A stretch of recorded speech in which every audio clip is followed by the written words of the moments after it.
Let's talk about digital identity, the podcast connecting identity and business. I am your host, Oscar Santolaya. Hello and thanks for joining today.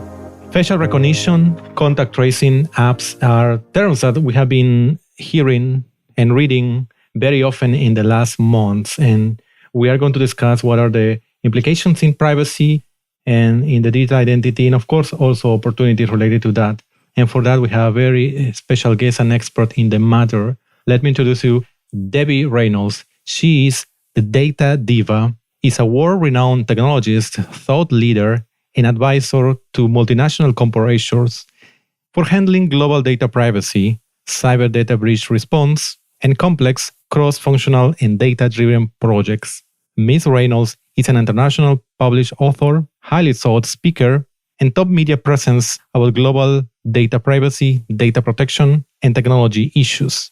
Ms. Reynolds has also been recognized as a technology visionary and as a top leader in the data privacy industry worldwide. Hello, Debbie. Hello, Oscar. Thank you. That's such a wonderful introduction. Thank you so much. It's a pleasure talking with you. I really want to hear your opinion in some of these topics that I mentioned. But first of all, I want to hear a little bit more about you.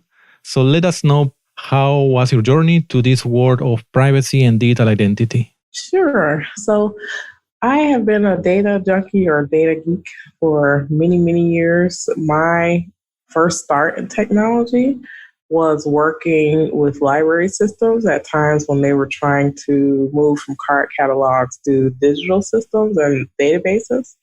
So I started my technology career as a database administrator, and I fell in love with data. And this was around the time, a little bit before kind of the internet became sort of commercially available to people. So at that time, I became very interested in privacy. This was like in the 90s, actually.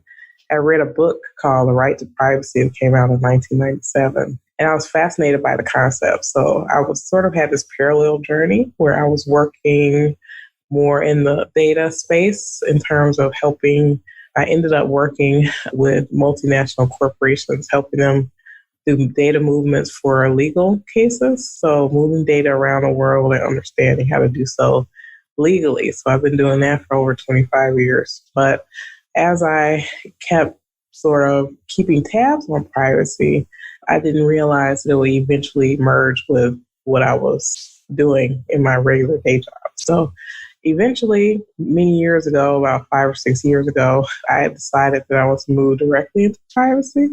So I already had a decent amount of contacts, people who knew me for privacy stuff. One of my biggest kind of first forays only into privacy is being asked to speak at a very big, like a top 10 world corporations to people about data privacy. And this was like before GDPR and everything. So for me, it's been a really interesting journey. It's interesting to me that so much about things that I have been sort of quietly looking at or keeping tabs on for like over 25 years, people are very interested in now. Oh, yes. So you started quite early into this. So already in the late 90s already, I think. Probably at that time, I didn't hear anybody talking about privacy, most likely. I think it came much later. And well, fantastic. So you have a lot to tell us what has happened in these decades, and more than 2 decades, a bit more than that. And especially in the last months. So we're going to talk especially what's happening in the last months. We know that there are customers, consumers, and users who are knowledgeable about taking caution about data privacy. But we also know, and it's very clear that a significant level of, you can call it apathy for the rest of the people who are, enjoying the benefits of internet or benefit of being connected, but don't care of or don't understand what happens if the privacy is violated. So what do you think about if there anything that we, meaning that people like us who are in the identity and the privacy sectors, can be doing to raise awareness of these potential risks? Good question. So I think that because so much is happening in the world right now, people, because there's so much in the news about contact tracing and things with COVID, and also there's a rise, especially because of the pandemic, with things like phishing attacks and cybercrime. A lot of those issues touch on people's private rights and also their identity. So I feel as though because that's more in the news now, it's really important that privacy professionals take the opportunity whenever you can to educate your friends and family, educate your peers about privacy issues, raise the alarm there, because I feel as though, as you said, there has been quite a bit of apathy about privacy laws and what's done with your data. So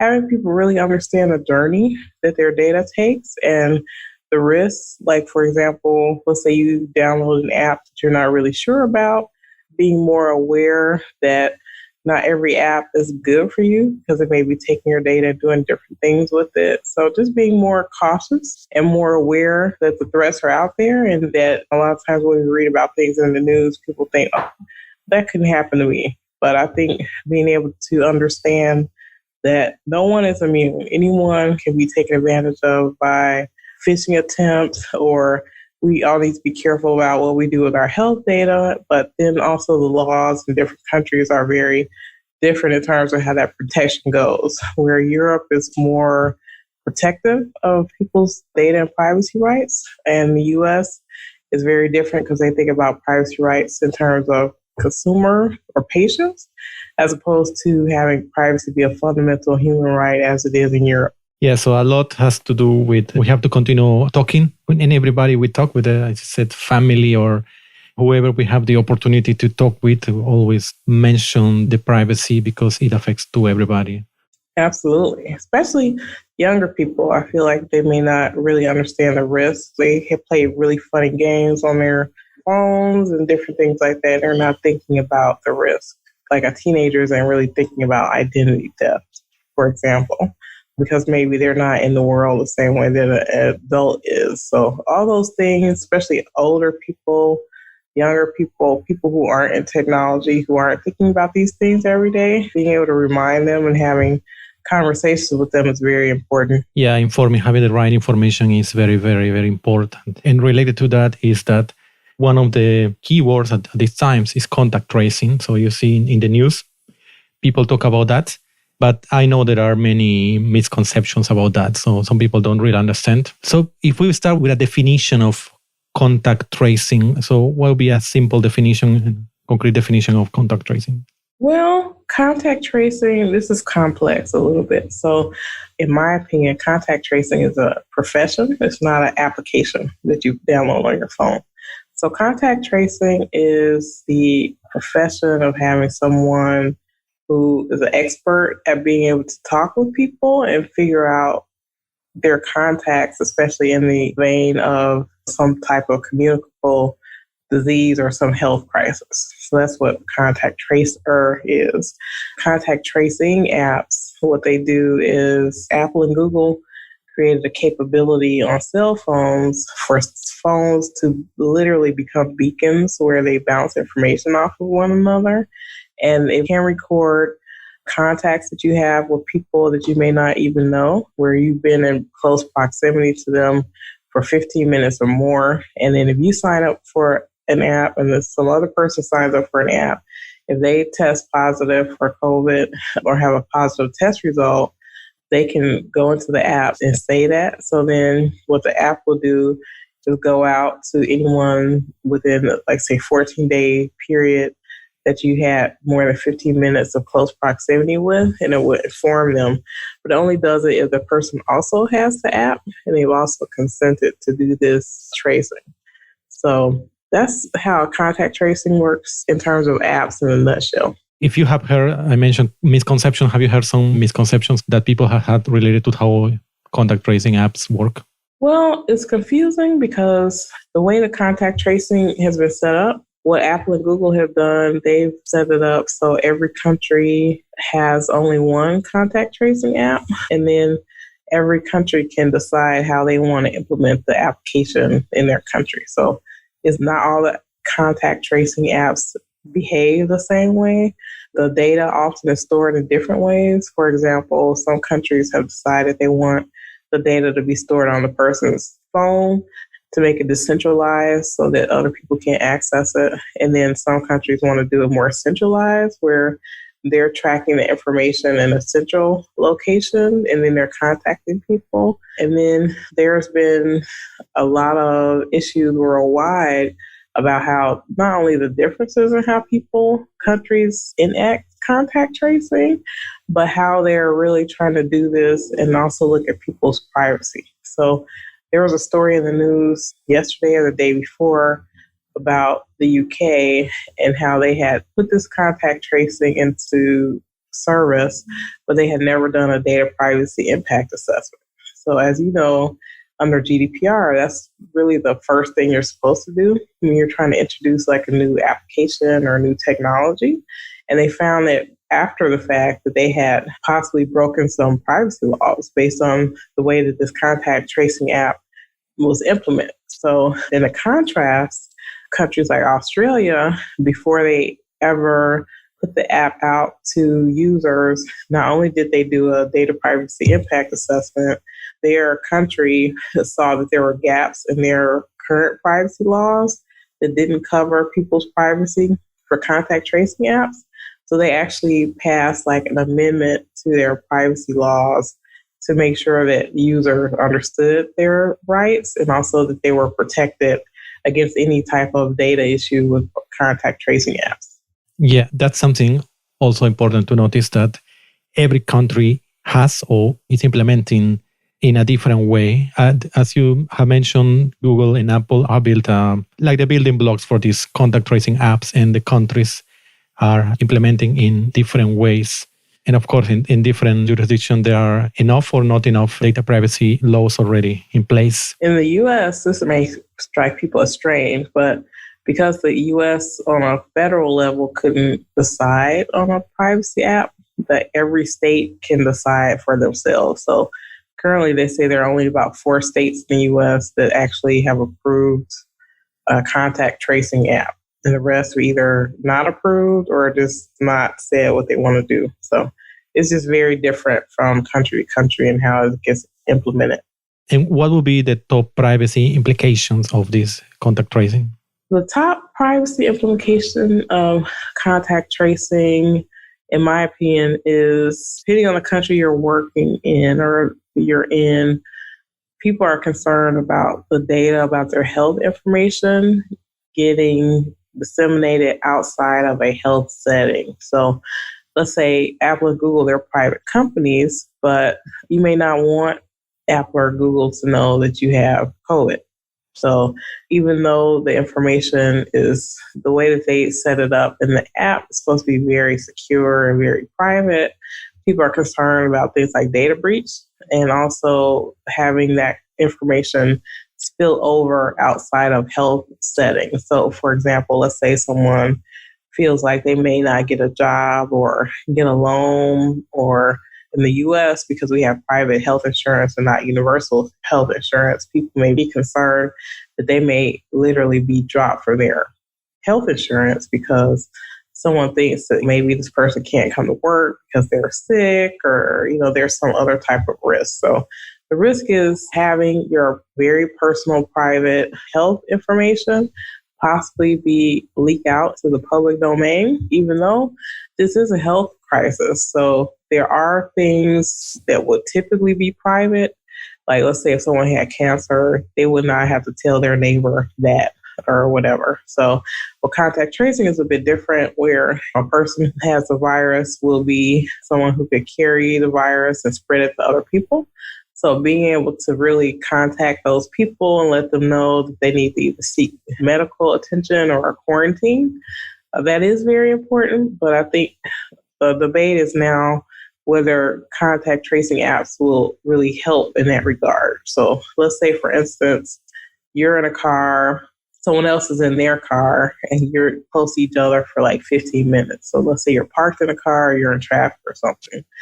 Even though you're close to that person, you're both in a car, right? So even if that person ended up having COVID or you did, that doesn't mean that you were close enough so that you could possibly spread the virus, right? So an app can't really tell whether you're separated by a window or a wall, what situation that you're in where you're close in proximity to someone. So those are the major issues with contact tracing apps that I see. And what is your personal opinion? You would be willing to install the contact tracing app on your phone, for instance? That's a good question. No, absolutely not. So my issue with contact tracing, so me in the US, as I said, we don't have a universal health system.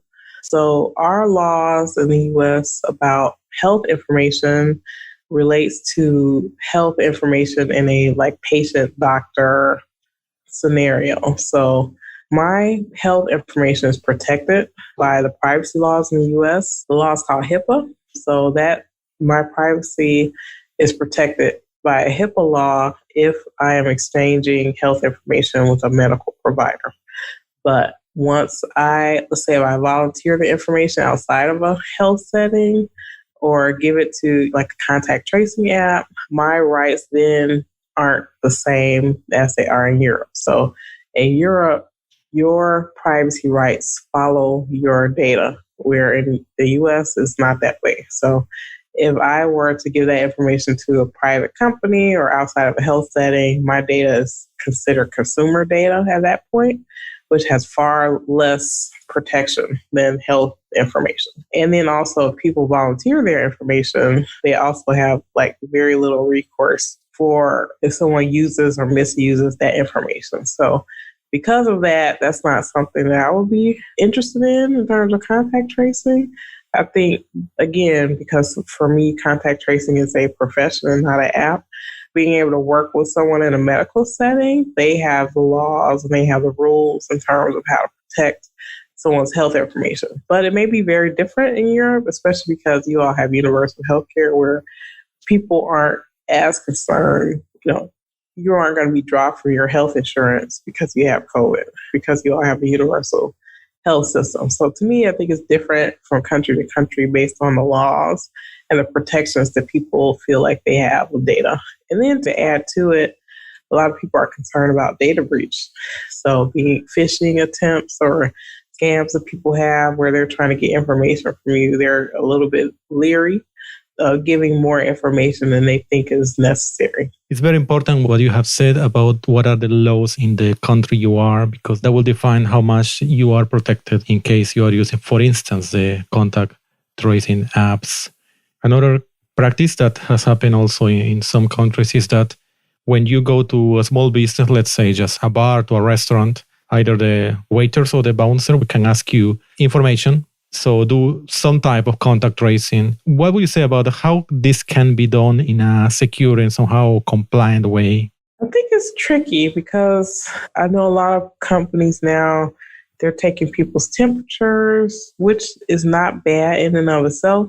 But if they're recording that information, they may run afoul of certain privacy laws because that may not be acceptable. I know here in the state of Illinois, we have a very strong biometric privacy law. So just the act of recording that information down and keeping it may be a infringement on that law, especially if you're not informing the individual about how you're going to keep that information. So I understand that companies are very concerned about having people come in to their establishments that may be ill, but I think just looking at the privacy laws and what you can do, like, for example, let's say you take someone's temperature and they have a good temperature and you let them in, maybe that's all that there needs to be. You may not need to record that information anywhere because either they have a temperature or they don't. So that's one thing that companies that are using this may need to take a look at. And if they wanted to take people's names down, they need to make sure that that is aligned with the privacy laws they have. I think you have to get the person's consent to do that. Or what I've seen other establishments do is if they find someone, let's say, and they do this in work situations too. So let's say someone went to the doctor, they were sick, they had COVID. They told them, okay, I went to this bar, I went to work or something. That health professional may be responsible for contacting an employer or contacting a establishment and saying, this person was in your establishment on this date, and we think that they may have spread the virus, and then it's up to the company or the business to decide how they want to disseminate that information. So they may say, because John Doe was around these people during this time period, this section of people probably need to quarantine or go get a test and things like that. Also, I think one thing that makes things very different from country to country is the amount of testing there is. So in the US, there isn't a lot of testing. I know that they say there's been a lot of testing, but there haven't been. So like the US has over 330 million people. And as of last time I checked, I think the number of people who have been tested is maybe 50 million. So that's not a lot of people, right, tested. But I think businesses and communities are doing the best that they can with having people social distance and wear masks and wash their hands and things like that. But it's very different, again, from country to country and how they want to tackle that problem. Yeah, exactly. As you mentioned, the other ways to mitigate the impact of this pandemic, contact tracing, either apps or in a more manual way, is one of the tools for that. So it's important that there are many of the other measures at the same time. Absolutely. Absolutely. And then one more thing I want to add about contact tracing for apps. In the world, there are only about 45% of people who have smartphones. So if you're only relying on a contact tracing app, that means that there are potentially 55% of people who can't participate in using those apps. And then of the 45% of people who have contact tracing apps, because these apps are voluntary, they can't guarantee that 100% of the 45% of people will be using those apps. So being able to understand that it's not a complete solution, because again, there are people who aren't using contact tracing apps that may need to be contacted in other ways so that they can be helped by health professionals. Yes, it's a good point. And related to that, imagine a country that has let's say a high penetration of mobile phones. How many of people, what would be the percentage of people who own a mobile phone should be, let's say, enough for contact tracing to be effective, to really work? The studies that I've seen, they say they think that if you can get 60% of people on mobile phones to use contact tracing apps, that they think it will be helpful. But the penetration rate currently in terms of percentage of people using contact tracing apps voluntarily has been very low. I would say I'm seeing countries saying 20%, 30%. I've not seen any over 30% literally. So it would have to be much, much higher for that to even be a viable solution to cover more people. But then also, I think people, again, need to understand that not everyone has a smartphone. So that number in terms of effectiveness is not as high as it should be. Even with 60% of people using contact tracing apps, if we were ever to get that level in any country, doesn't really cover the other people who don't have smartphones. And another thing that I would like to discuss today is about facial recognition that has some relationship with COVID and also in any other situation, even without COVID. So if you can, first of all, tell us what is the ways facial recognition has been in place in the last, let's say, in the last couple of years. Yeah, so facial recognition is any type of digital recognition of someone's face, literally. And it's been used in a number of ways. So let's say, for instance, you have an ID card or driver's license, depending on the country that you're living in. They may use your image in databases to be able to identify you, or it's used in policing a lot of times. Let's say you go into a restaurant or a retail store. A lot of those places have cameras, and a lot of those cameras over the years have morphed into facial recognition cameras where they're trying to see, are you a criminal? Are you on like some watch lists? Also in things like airports. The thing, facial recognition is getting a lot more sophisticated, even though not necessarily more accurate. So especially with the COVID thing now, there are makers of technologies for facial recognition that are also adding capabilities for thermal imaging. So let's say you go to an airport and it may be able to see that you have a temperature, and they may like target you for further screening in an airport. But some of those things have facial recognition.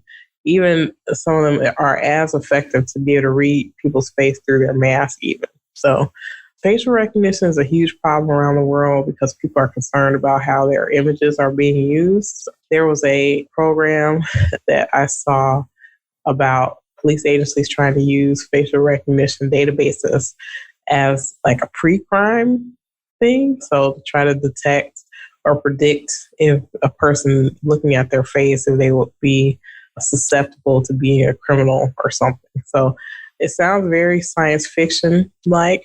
One of the big issues, not only about the civil rights or privacy rights of individuals and what is being done with this data, the big issue of facial recognition is it is not accurate enough to be used for those high profile things. There are stories around the world where people are being arrested and jailed because being mistaken for other people based on what a facial recognition system has said, oh, well, we think this person is a criminal or something, or this person's on a watch list, and finding out that it's not accurate, but it can really harm the individual, them being arrested or accosted by police or harassed by someone because they think they're someone else. Wow, how many ways that face recognition is already in place, no? Because, well, depends where you are. I guess some people are all the time trying to pay attention where the cameras are. I don't, but the times I do it, I am surprised that there are cameras almost everywhere you are walking. And some of these cameras, some of the system behind these cameras have the capability to recognize a person, right? Not necessarily all of them, right? Some cameras are just recording a video and that's it. Exactly. There was a story in the US. There was a big gathering. I guess this happened a couple of years ago. I think it was like a football game or something in a stadium. And they decided to use facial recognition on the crowd to try to see who was a criminal or who wasn't. And I think this is in California, if I'm not mistaken. So that was literally against their laws there in terms of consent of the individual. So you do that, you have to be able to let the person know that you're going to do it. Because the technology is easier to get, and a lot of companies, even though there are some big name corporations who decided that they're not going to allow, like police, for example, to have their facial recognition software, there are literally maybe more than 200 companies that do facial recognition. So they're still, as a hot seller in terms of having the technology. So I don't think just because they stop that, it's going to stop facial recognition. And as you said, facial recognition has been around for a long time. So I don't see it stopping, but it definitely needs to either be improved so that it's not having false positive results for people. And then also it needs to be very transparent about what they're doing in terms of the images and how they're keeping or storing that information. Yeah, exactly. To be more accurate, of course, so you really find the right person if that is being seeked. And of course, the other part is that people are informed. Related to that, what are the laws that today protect people related to facial recognition? So in Europe, under the GDPR, if you're going to record or have anyone's picture taken, you have to inform them about what you're doing. And then the person needs to be able to consent in some way. So let's say you go to a self-checkout line in a store, and those lines are heavily used with cameras because they want to see what the person is doing and make sure that they aren't like taking anything. But there are some stores where resorted to putting signs around those stations or signs even on the floor saying, if you step beyond this line, you're going to be recorded and things like that. So in Europe, consent is very important and making sure that people understand like what's being recorded and why. In the US, there are very few laws actually against facial recognition or that type of recording because it happens so much. But there are laws like the CCPA in California and the BIPA, the Biometric Information Privacy Law in the state of Illinois, where those two laws have very strong information in it related to how you deal with people's biometric information, especially the Illinois law. So the Illinois law, you may not know this, but this year Facebook settled a case in the state of Illinois about their face tagging technology. So at some point many years ago when they were implementing this, they were not informing the person about what they were going to do with the images on Facebook, about how they did this facial recognition and tagging of information. And because of that, Facebook settled this case with the state of Illinois this year for $550 million. So if it had gone to court, they said, based on the calculation of this law, so this law was about, I want to say, it was several $100s per violation. So for, let's say, for Facebook over a number of years, it was literally every time someone's face was tagged in Facebook. So they calculated that if this case had gone to court and Facebook had lost, they would have lost like $35 billion. So once it went to a class action late last year, people knew that they were going to settle. So they settled for like $550 million. Now, keep in mind, this is just one state in the US. This isn't any federal law or anything like that. So I think the interest in facial recognition and the use of biometrics is a worldwide problem. And I think that there are going to be more laws along that line because people, let's say, for instance, someone steals your fingerprint or your iris scan and they impersonate you, and maybe they take money out of your bank account. It's not like changing your password if someone hacks your computer or something.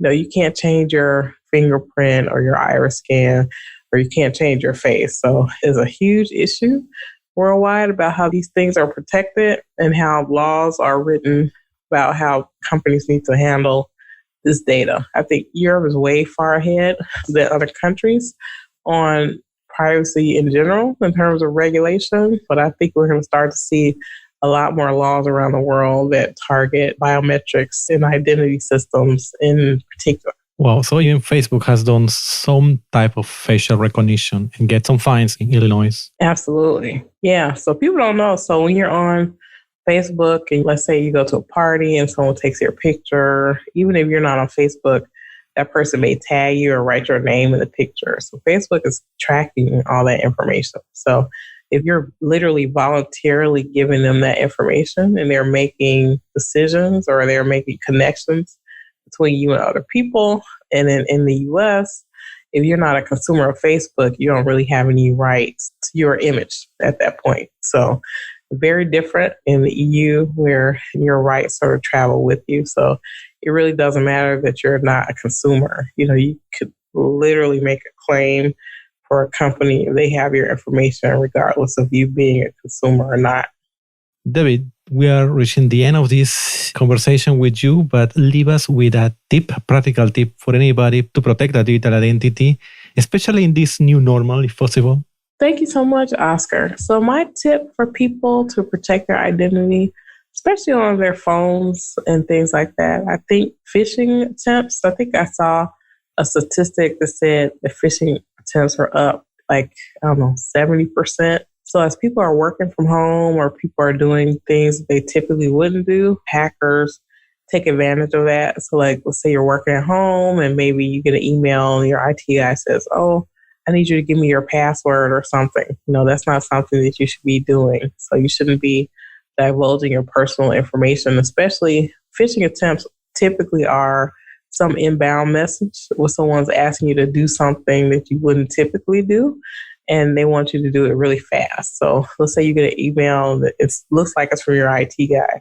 My recommendation for people is don't respond via email. If you feel like they're impersonating someone, pick up the phone and try to call that person or tell them to call you. A lot of phishing attempts, if you change the mode of how the contact, they'll sort of stop. So if you ask for their phone number or you say, "Well, let me call you," they'll just stop because what they're looking for is people who are going to continue to interact with them in the way that they started the interaction with you. So really try to switch that up. Make sure that you're not clicking on links that you're not familiar with. Call people if it looks suspicious. You may want to pick up the phone and call that person and say, "Hey, did you send me this email?" And they may say, "No, I didn't." So just being more vigilant about the things that you click on and the messages that you get that you didn't request, just to make sure that you're safe and you're not having viruses on your computer. Also, I recommend that people make sure that they're updating their computer. Some people, they keep their computers on all night, which is not a good idea, in my opinion. Also, they may not be rebooting their computers often enough, and they're not installing the patches that come with their computing environment. So those are all really good things that people need to do. Just be vigilant. If it seems suspicious to you, don't feel like you have to act right away. Just wait and see how things play out. Or again, try to have that person contact you by phone, or you contact someone else by phone just to verify this information. Yeah, exactly. Being very vigilant because many people today are spending more time connected than before. So the attackers have more chances to interact with us. Well, thanks a lot, Debbie. Has been very enlightening hearing all this from you, from all the experience you have. And please let us know how people can either get in touch with you or find the work you are doing. What are the best ways for that? Sure. Thank you so much. I really appreciate the call. This was fascinating. So people can contact me on my website, www.debbiereynoldsconsulting.com. Also, I am on LinkedIn, very active there. So people can contact me on LinkedIn. I'm happy to accept people's invitation. I put a lot of content on LinkedIn so people can see a lot of videos that I do or articles that I write or things that I post about the things that are happening in data privacy. Mm-hmm. Debbie's website is excellent. She has, for instance, very short videos in which she explains different cases, different laws, privacy laws, or what about COVID-19, etc. Very in short videos and very, very, very simple. So thanks a lot for doing that, Debbie. It's a great job you are doing. So I invite everybody to go and have a look at that. And again, thanks a lot, Debbie, and all the best. All right. Thank you so much, Oscar. I appreciate it. Thanks for listening to this episode of Let's Talk About Digital Identity, produced by UbiSecure. Stay up to date with episodes at ubisecure.com/podcast or join us on Twitter at UbiSecure and use the hashtag LTADI. Until next time,